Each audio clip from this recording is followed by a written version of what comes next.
Good morning, Miss Pruitt's class. It's Miss Robin, and I'm so excited. Miss Pruitt asked if I would read chapter 2 of the book Because of Winn-Dixie. So, of course, I told her yes, because I'm here pretty much every day, and this is just going to be a really fun kind of interruption to my day, and I appreciate it. So we will get started, and I hope you guys are having a great day and you're staying safe and you're trying to get outside a little bit when the weather is good. So here we go for chapter 2 of Because of Winn-Dixie. That summer, I found Winn-Dixie was also the summer me and the preacher moved to Naomi, Florida, so he could be the new preacher at the Open Arms Baptist Church of Naomi. My daddy is a good preacher and a nice man, but sometimes it's hard for me to think about him as my daddy because he spends so much time preaching or thinking about preaching or getting ready to preach. And so, in my mind, I think of him as the preacher. Before I was born, he was a missionary in India, and that is how I got my first name. But he calls me by my second name, Opal, because that was his mother's name, and he loved her a lot. Anyway, while me and Winn-Dixie walked home, I told him how I got my name, and I told him how I had just moved to Naomi. I also told him about the preacher and how he was a good man even if he was too distracted with sermons and prayers and suffering people to go to the grocery store. But you know what? I told Winn-Dixie, you are a suffering dog, so maybe he will take you the right way. Maybe he'll let me keep you. Winn-Dixie looked up at me and wagged his tail. He was kind of limping like something was wrong with one of his legs. And I have to admit, he stunk. Bad. He was an ugly dog. But already I loved him with all my heart.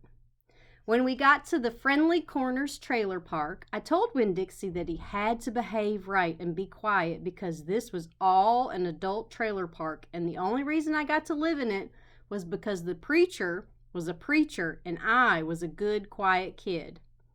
I was what the Friendly Corners trailer park manager, Mr. Alfred, called an exception.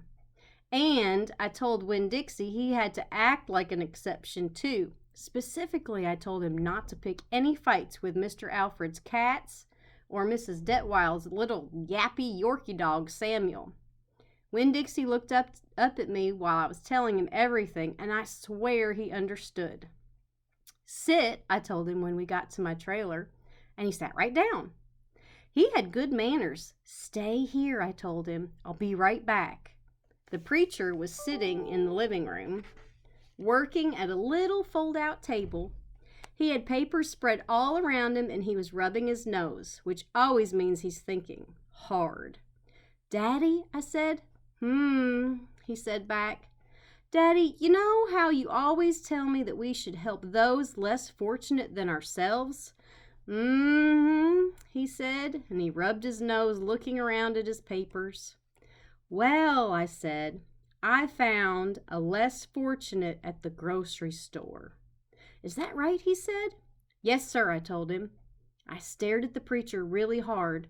Sometimes he reminded me of a turtle hiding inside its shell, in there thinking about things and not ever sticking his head out into the world. Daddy, I was wondering, could this less fortunate, could he stay with us for a while? Finally, the preacher looked up at me. Opal, he said, what are you talking about? I found a dog, I told him, and I want to keep him. No dogs, the preacher said. We've talked about this before. You don't need a dog. I know it, I said. I know I don't need a dog, but this dog needs me. Look, I said. I went to the trailer door and I hollered, Winn-Dixie! Winn-Dixie's ears shot up in the air and he grinned and sneezed, and then he came limping up the steps into the trailer and put his head right in the preacher's lap, right on top of a pile of papers. The preacher looked at Winn-Dixie. He looked at his ribs and his matted up fur and the places where he was bald. The preacher's nose wrinkled up. Like I said, the dog smelled pretty bad.